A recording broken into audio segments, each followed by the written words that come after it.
Let me start out this video by saying this. I've had my Switch for about 4 months now, and seeing the success it has had since its release is amazing. Seeing the official stats from Nintendo saying that the Switch outsold the PS4 for those few months is quite the feat for Nintendo, and shows the industry what gamers like us want out of our video games. Now don't get me wrong, not trying to badmouth the PS4 or anything, I just think Nintendo is going in the right direction again, and I feel like they're finally giving players what they've been asking for. Well, for the most part. The success the system has had has made me excited for Nintendo and even for portable gaming as a whole again, especially since I'm not a huge fan of smartphone gaming. I always longed for a new portable console from Nintendo that would capture the magic I felt with the Game Boys, even the DS, and the Switch definitely delivers. The triumph of the Switch has a special place in my heart, but that's not to say everything's perfect with the console of my childhood dreams. Problems with the Switch have been popping up quite a bit ever since its release, and the portable/home gaming console hybrid has quite a few issues of its own that I feel need to be addressed or hopefully fixed in the near future so that this amazing piece of hardware can have the long lifespan I know it deserves. Hello!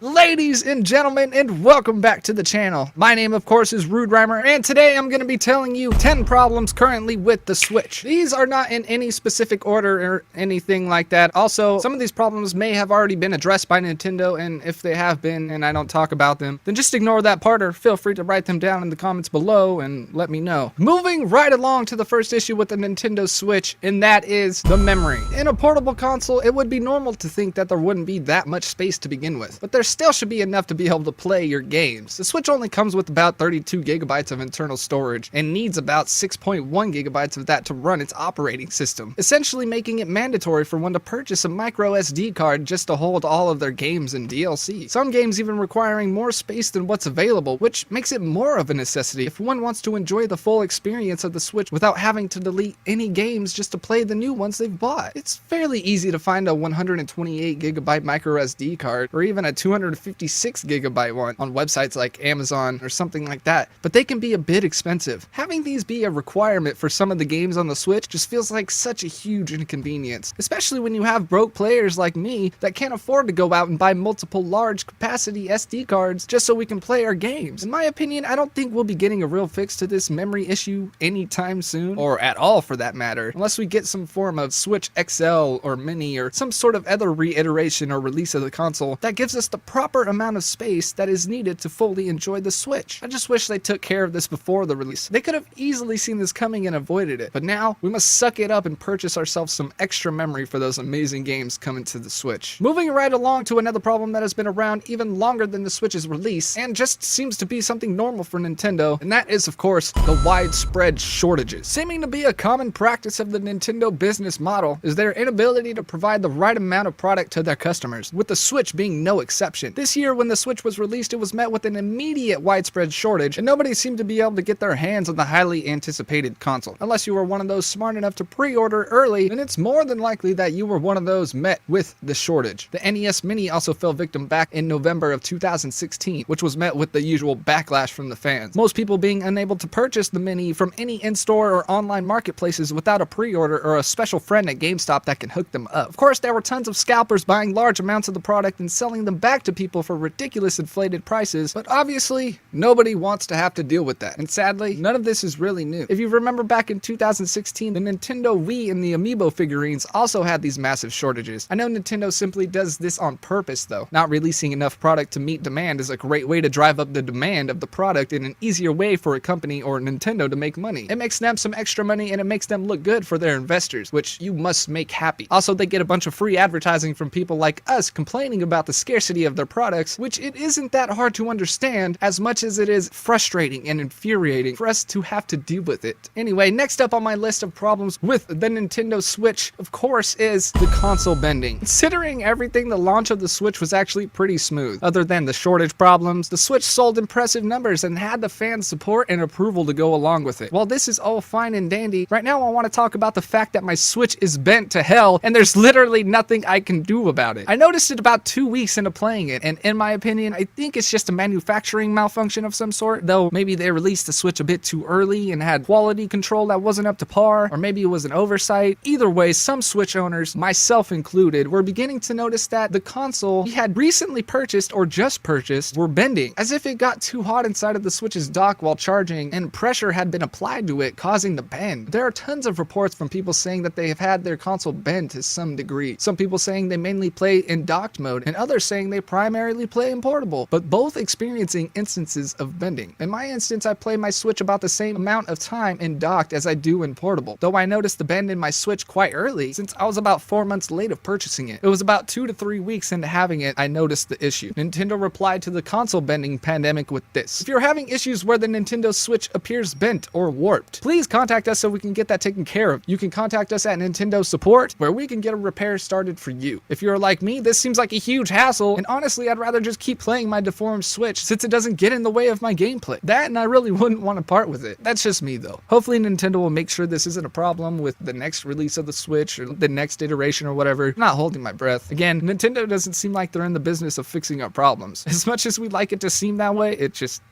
isn't. Moving on to another problem with the Switch, and luckily is one I didn't have to discover myself, is, of course, dock scratching. One of the good things you could say about being broke is that you're not able to buy the console the day of release, and being able to see all of the problems that arise with the console before you eventually do have enough money to buy it. It gives you a chance to research and prepare yourself. One of these issues I'm glad I did not discover myself is the Switch's dock scratching the screen. The dock itself is made of hard plastic, so if one does not have a sleeve or even a screen protector for their Switch, then it is possible they will experience some light to heavy scratching on their screen if they are not careful. More than a few unlucky Nintendo Switch owners have seemed to experience this design fault that leaves their console screen with annoying scratches on its surface, but Nintendo executives doubt the problem even exists. They say they've yet to experience the issue themselves. In an interview with Time Magazine, Nintendo of America president Reggie Fils-Aimé has his doubts on the scratched Switches, but asked customers to continue to reach out for support. This is what he had to say: "This is why we're encouraging consumers to reach out to us directly. We have done, as you know, literally hundreds of events, starting with our activity back in January, and most recently, the various tours that we continue to take the system out on. As soon as I heard of this report, I asked my teams, have we seen this in our own experience? And the candid answer has been no." He also emphasized that he and his team have yet to see the Switch get scratched up in all of their docking and undocking of the system. He did also say that they're open to taking reports, stating, "This is one where if it is happening, we want to understand more as to what the specific situation is, which is why we want consumers to let us know through our support site." Earlier, he had similar advice to those that experience problems with the syncing of the left Joy-Con controller. Nintendo stated that the issue may be due to the controller's design, though a fix still remains in the works. If you're having issues with the dock scratching, then just buy yourself a nice sleeve that people made on Etsy for like $10 or $15, or if you're strapped for cash like me, just use a couple of those silky TV wipe things. They usually come with your TV or with other electronic devices. All I did was just sew 2 of those together and put it over the front part of the Switch, and I haven't had any issues yet. But yeah,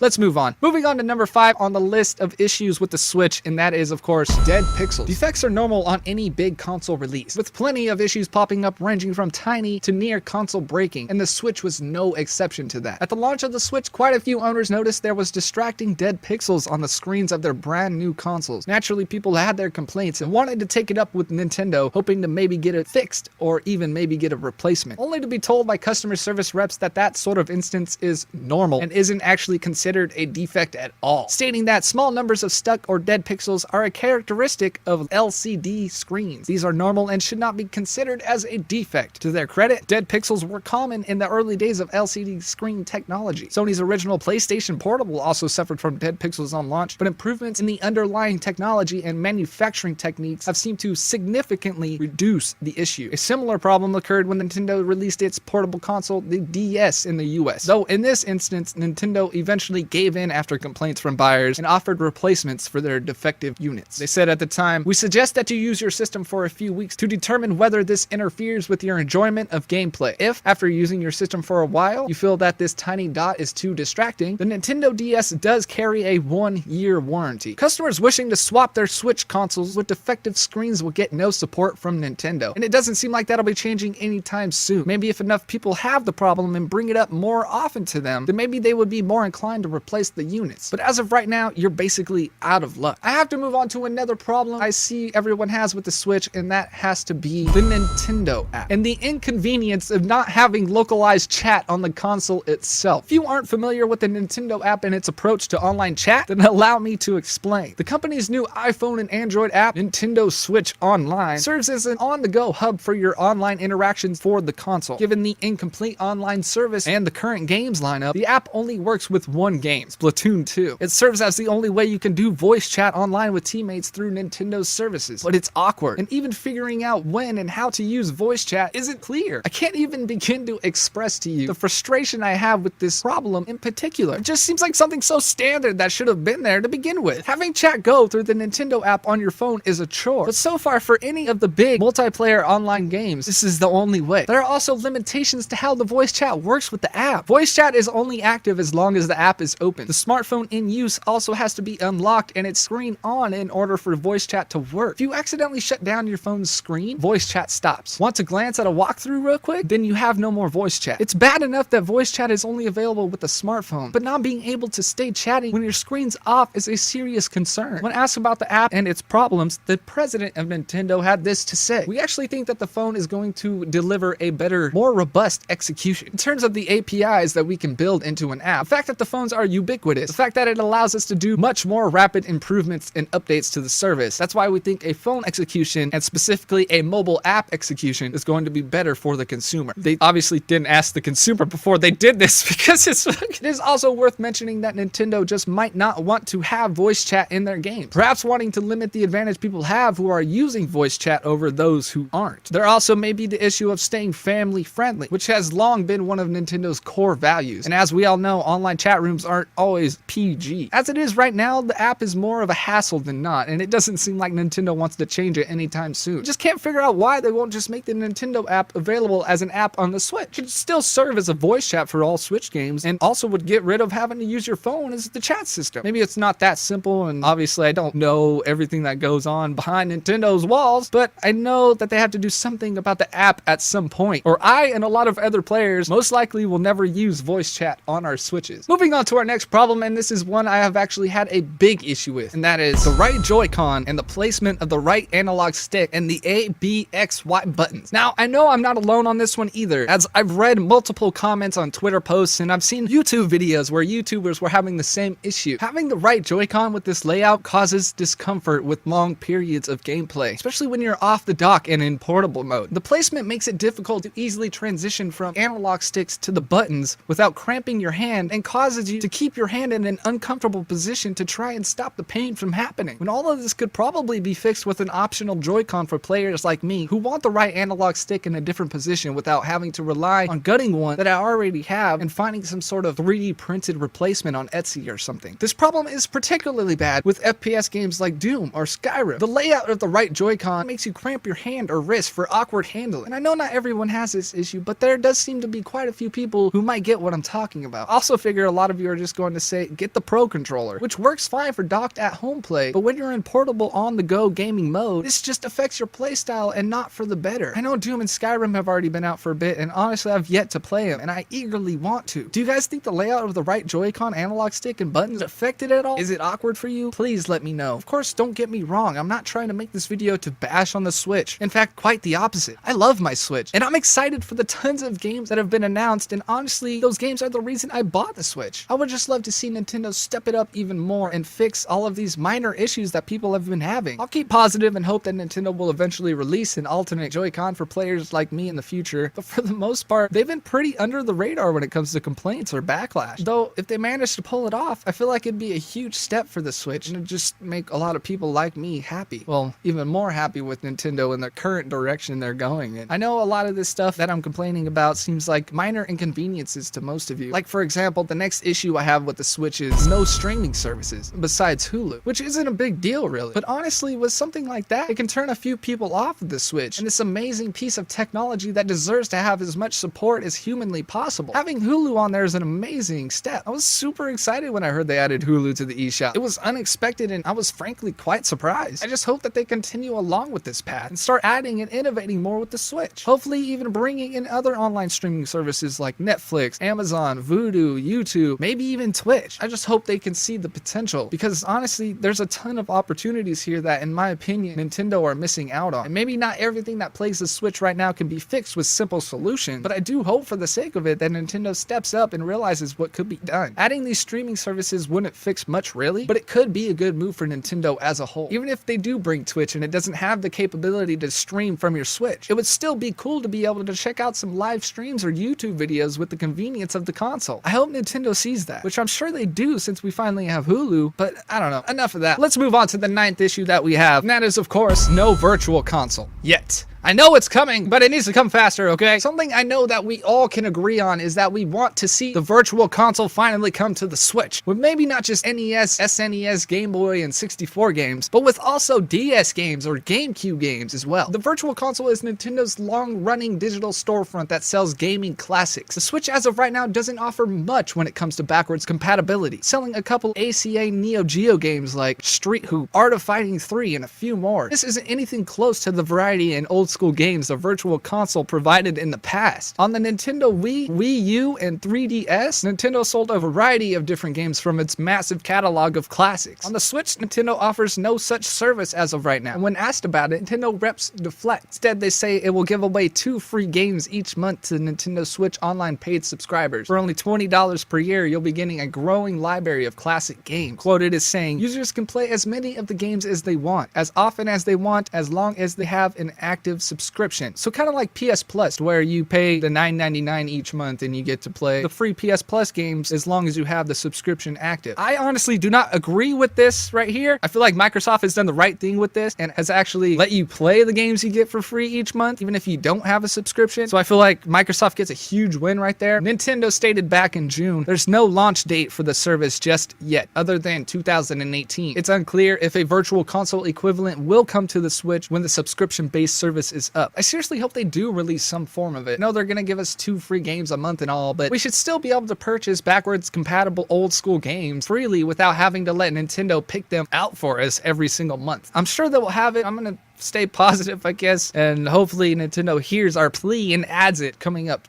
in 2018. But we need to finish the video up here, and that brings us to the last problem with the Switch. And honestly, I just wanted to talk about this because I know this has been a concern to some video game enthusiasts, journalists, and maybe even developers, saying that, of course, the Switch is underpowered. This is kind of an old complaint by now, and this isn't even something that I personally have had a problem with myself. I just thought I would put it on here anyway, since some people have complained about it, and even feel like it's a possible issue for the Switch in the coming future. From what I've seen though, the Switch, yes, is a bit underpowered, but what it can do is still pretty damn impressive. Zelda Breath of the Wild looks amazing. Mario Odyssey looks amazing. Mario Kart and Splatoon 2 look amazing. Even Doom and Skyrim look pretty decent. And yes, the system's performance may be a bit below standards for a lot of gamers nowadays, but does that mean that we won't be seeing any of the games on there that we would like to? We've already had major AAA titles like Skyrim, Doom, and LA Noire come to the Switch, and even we'll be getting games like Wolfenstein 2, Payday, and plenty of other games that will be a major step in the right direction for the console. The Switch definitely needs support from the big developers, and they have even started showing that support by releasing some of their big titles on the Switch. When it comes to games I'd personally love to see come out, I'd have to say South Park, Stick of Truth, or Fractured Butthole, or maybe even Overwatch or Call of Duty, BioShock, and definitely want to see Fallout New Vegas or 3 or even 4 come to the Switch as well. We've seen Nintendo support games like this before, what with Call of Duty coming out on the Wii, or I believe the Wii U. So it's not that far-fetched to think that this could happen, and honestly I think should happen if the Nintendo doesn't wish to see the same fate as the PlayStation Vita did, with the Vita having little to no major third-party support and even eventually becoming known as the indie machine, which is a whole other topic I'm not about to get into. I also hate to compare the Vita to the Switch too much because the Switch is already just so much better than the Vita in my opinion, and that's coming from someone who was a constant advocate for the Vita, even when it seemed everyone else had given up on it. I'm just using the Vita as a reference or as a cautionary tale to express some of the concerns me and others have had about the Switch and to warn Nintendo of the flaws that could turn potential customers off of their new console hybrid for good. In all honesty, I feel like the Switch truly captures what Nintendo does best, which is making great games and rememberable characters that people love, and on an amazing console that everyone can play. The whole point of this video is just that I love my Switch. But as with everything good, there will always be negative aspects about that thing. It's just up to us as consumers to speak up and voice our opinions of these products in order to further the enhancements made by the developers to help them fix what we hate about these things that we love. Issues that may may need to be fixed in order for the Switch to have the console life that we know it deserves. So all of these are just hopes, and it's frustrating for them to do some of these things, especially when I and many others see the potential this amazing piece of technology has. And again, I don't want to come off sounding like just another, entitled bratty gamer with no sense of gratitude, because honestly, I'm happy to have my childhood dreams come true with this type of portable console. Also about to be having a RPG Pokemon, new Metroid, new Yoshi, new Kirby, all of these amazing titles coming out that I cannot wait for. Honestly, just hoping one or more of these issues can be handled or something before Nintendo loses any potential players that might have an issue with any of these things. I just don't want them to abandon Nintendo altogether. And honestly, it shouldn't be held back by these trivial things, especially when we live in an age where we can have all of these features and then some, more convenient, but they're just not giving it to us. I just want Nintendo to be listening to the players and to continue to do what's right. Be a bit more consumer friendly and hopefully get some of these issues fixed. But I don't know. We'll see. All right, everyone. I have to wrap it up now. This is all for today. I'd just like to say thank you all for sticking around until the end of the video and showing your support. I know this wasn't the greatest quality video, especially since it's my first one of these style videos that I've made where I just do the voiceover. I just appreciate you guys watching until the end, and I will see you in the next video. If you haven't already, please leave a like, a comment, and subscribe. And well, my name is RUDERHYMER, and